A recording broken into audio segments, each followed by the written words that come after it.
Every day, consciously or unconsciously, we take decisions, and decisions decides destiny.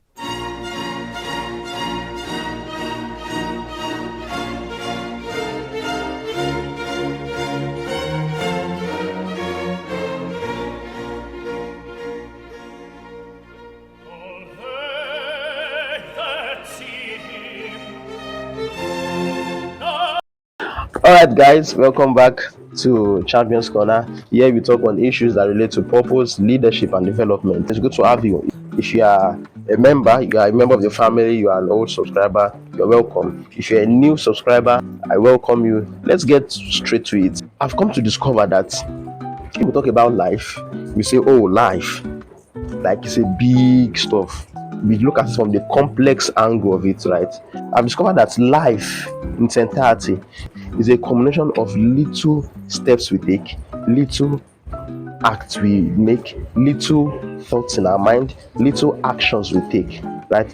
This is what graduates to become life, personally and generally. And there's something that is so pertinent to life is that every day, consciously or unconsciously, we take decisions, and decisions decides destiny. Your inability to take a decision is a decision itself, right? So I decide, oh, I'm not going to eat today. It's a decision. The same way you have decided not to eat, you've decided some other factors. Because you see, the way life is, you can decide actions. You have the will to choose your action, but you do not choose the consequences of your action. When you take actions, we do not get to choose the consequences of our actions. And why is that so? Every action drags along with it the consequences. Either you know or you don't know. And that's the thing about life. Either you are conscious or not conscious, either you love it or you don't love it. Once you take a decision, you have inadvertently taken the consequence. And most times it's so sorry that when the consequence happens, we tend to be like, oh wow, I didn't plan for you to end this way, I didn't intend for you to go this far. My friend, you started it by taking the action. Let's get straight to it. Why do people make wrong decisions?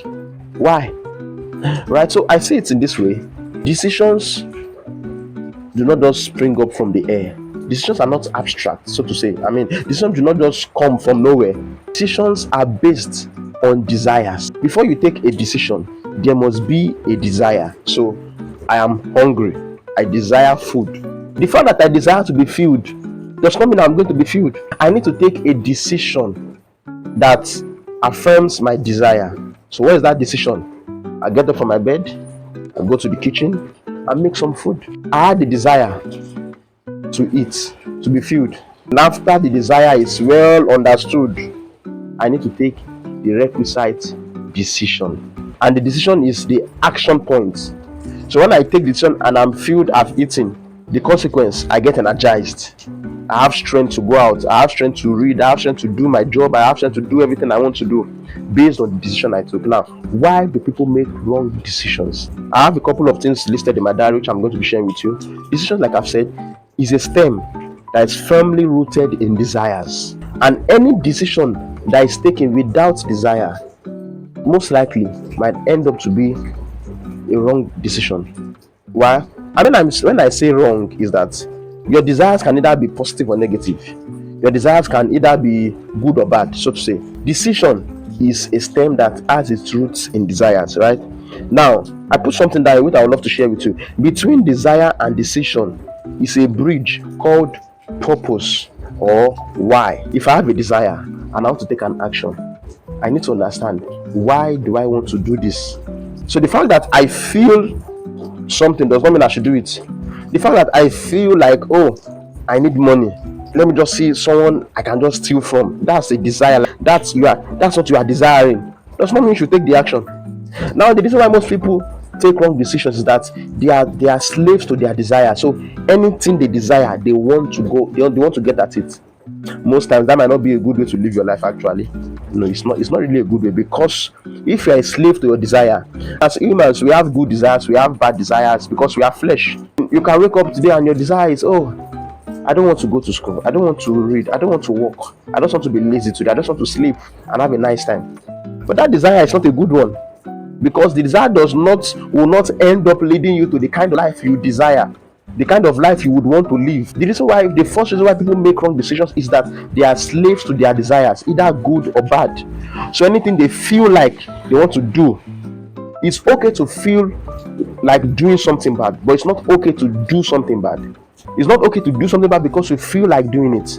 There's really nobody that feels like working. Nobody feels like, oh, I'm feeling like getting serious, I feel like being diligent. No, we just have to be disciplined. Have you tried forcing somebody to eat?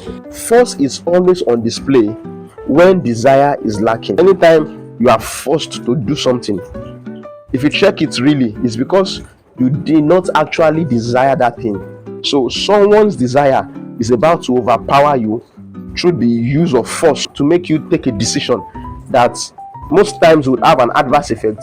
But if the desire is not springing up from you and you take a decision based on force, you might not end up liking the outcome. Before you take an action, you have a desire. Understand, why do I need to do this? Why should I do this? Is it good? Is it bad? Will it end up making me a better person? Or will it end up making me a worse person? Will it end up putting smile on someone's face? Or will it end up making somebody cry?